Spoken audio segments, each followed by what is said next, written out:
Bismillahirrahmanirrahim. Hal sautul mar'ati auratun. Nah, ini kita sedikit mengupas salah satu bab yang ada di As'ilah wal Ajwibah, kitab Mausu'ah Al-Ghumariyah, ya, ensiklopedia Syekh Gumari Al-Hasani, yang kaum muslimin sudah tidak meragukan lagi kapasitas ilmu beliau sebagai ulama mutaakhirin yang belum lama wafat, radhiyallahu anhu wa rahimah. Dan dalam salah satu karya beliau ada pertanyaan yang ditujukan kepada beliau. Kita baca pertanyaannya ini. Hal sautul mar'ati auratun. Apakah suara seorang wanita itu dianggap aurat atau tidak? Jadi si penanya ini ingin memastikan dasar hukumnya, ya. Si penanya ingin memastikan dasar hukum, apakah suara perempuan ini tergolong aurat atau bukan. Ini pertanyaan dasarnya. Oke. Jawaban dari sini, sautul mar'ati laisa bi'auratin. Nah, poin clue dasarnya ini, ya. Wa sautul mar'ati laisa bi'auratin, dan bermula suara seorang perempuan laisa bi'auratin, itu tidaklah ia suara bi'auratin. Terjemahan bebasnya tuh, suara perempuan itu bukan aurat. Ada dalilnya, beliau membawakan dalil liqaulihi ta'ala, karena firman Allah Ta'ala, wa idza sa'altumuhunna mata'an fas'aluhunna min wara'i hijab. Wa idza sa'altumuhunna, dan apabila kalian menanyakan akan mereka wanita, maksudnya ini sini istri-istri Nabi SAW, tapi maksudnya adalah umum. Jika kalian bertanya sesuatu kepada mereka, para wanita, mata'an, ya, mata'an ini artinya benda. Kalian bertanya tentang suatu benda atau keperluan atau apapun kepada mereka, para perempuan, jawabnya fas'alu hunna min wara'i hijab, maka tanyakanlah mereka dari balik tabir hijab, artinya dari belakang layar. Kalau misalnya butuh sesuatu, adabnya seperti itu. Ini ada dalam surat Al-Ahzab. Nah, kita lanjut. Wa ajaza syari'u lil mar'ati an tumarisal bai'a wasyira'a wa ghairu dzalika minal uqudi.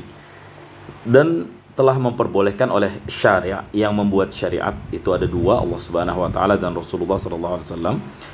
Sahibu syari', yang membuat syariat, telah membolehkan lil mar'ati, bagi seorang perempuan, antumarisa, untuk melakukan al-bai'a, menjual, wasyira, membeli, maksudnya ini jual beli, wa ghairu dzalika minal uqud, dan lain-lain dari segala jenis transaksi akad.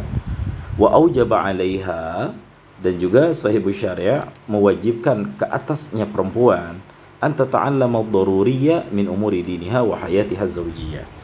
Dan juga Allah Subhanahu wa taala dan Rasul telah mewajibkan kepada perempuan untuk mempelajari hal-hal yang perlu dipelajari min umuri diniha, dari urusan agamanya perempuan, wa hayatiha zawjiyah, dan kehidupan pernikahan suami istrinya perempuan. Jadi maksudnya hayatuz zaujiyah di sini adalah hak-hak suami istri ini harus dipelajari oleh seorang perempuan, dan ini merupakan sesuatu pondasi dasar yang setiap wanita harus mempelajarinya.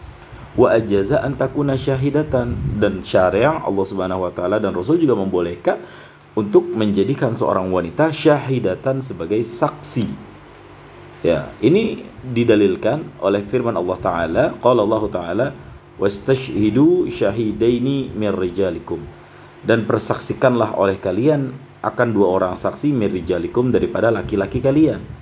Fa illam yakuna rajulaini, maka jika tidak ada dua orang lelaki, farajulun wa imra'atani, maka seorang laki-laki dan dua orang perempuan. Konteks ayat ini memang bicara tentang masalah hutang, ya.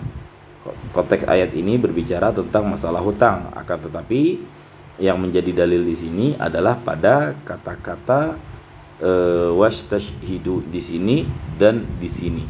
Ya, jadi seorang perempuan boleh menjadi saksi. Ini otomatis bahwa beliau Syekh Gumari mendalilkan bahwa iya, kalau boleh saksi kan artinya seorang perempuan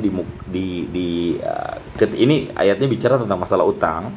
Artinya bukanlah sesuatu yang dianggap aurat atau private, suara tersebut, ya. Jadi dasar hukumnya beliau ingin menegaskan suara seorang wanita itu bukan aurat, bukan bagian dari aurat, ya. Kemudian Syekh Gumari melanjutkan, wa kana Abdullah bin Ja'far wa ba'du sahabati yasma'una ghina'an mughanniyatin ma'rufatin bil Madinah.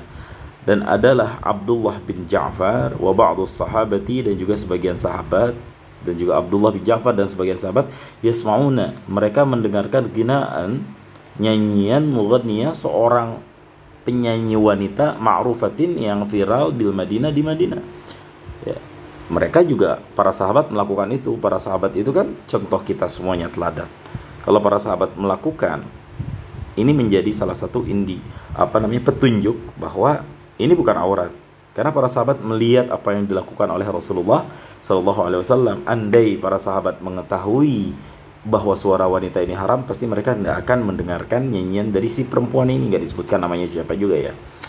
Wa qiraatul mar'ati lil Qur'ani jaizatun. Dan bermula membaca, wa qiraatul mar'ati lil Qur'ani, dan bermula membacanya seorang wanita bagi Quran, jaizatun, itu boleh.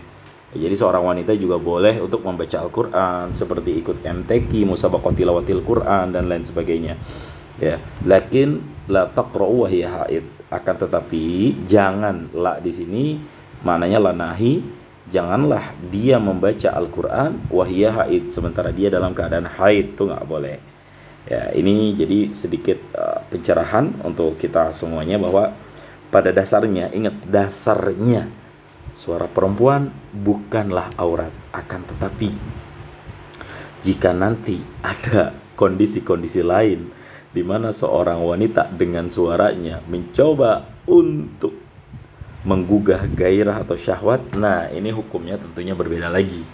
Ada bab tersendiri, di mana sesuatu yang tadinya mubah atau boleh, kemudian bisa berubah menjadi haram karena ada faktor X atau ada faktor aridi yang datang dan merubah dasar hukum tersebut.